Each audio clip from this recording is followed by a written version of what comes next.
fairness. So I know that I'm the only person here standing between you and your break, so I will be brief.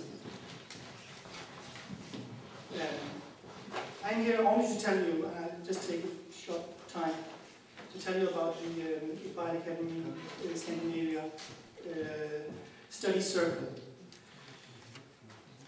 And looking at that entity that has been there for the last 3 years now, I would just ask you to look at the topic of today once again. The kinship and thought between Islam and the West. I would say that future generations and emerging generations, for them it will be the same.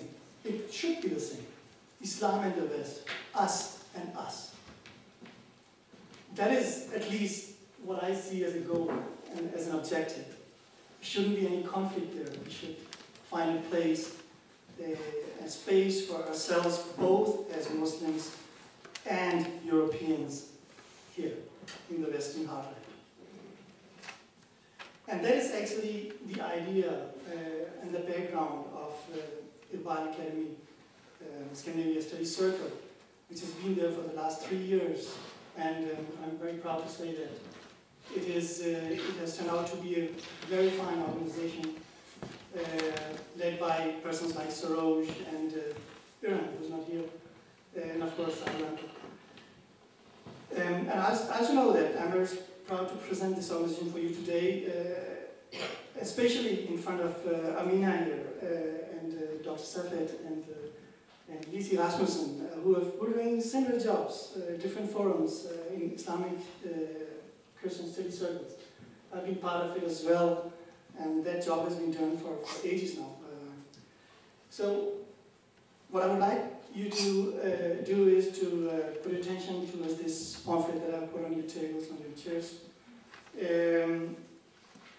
What we do is we meet every 6 weeks at this premises, smaller rooms, where we try to discuss us and us.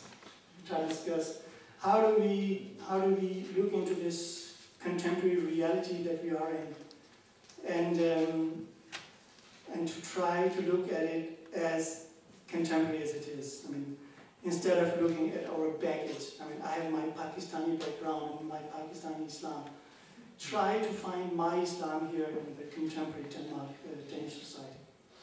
So I would like to urge all of you to participate and come and enrich us with your presence and your questions. Thank you very much.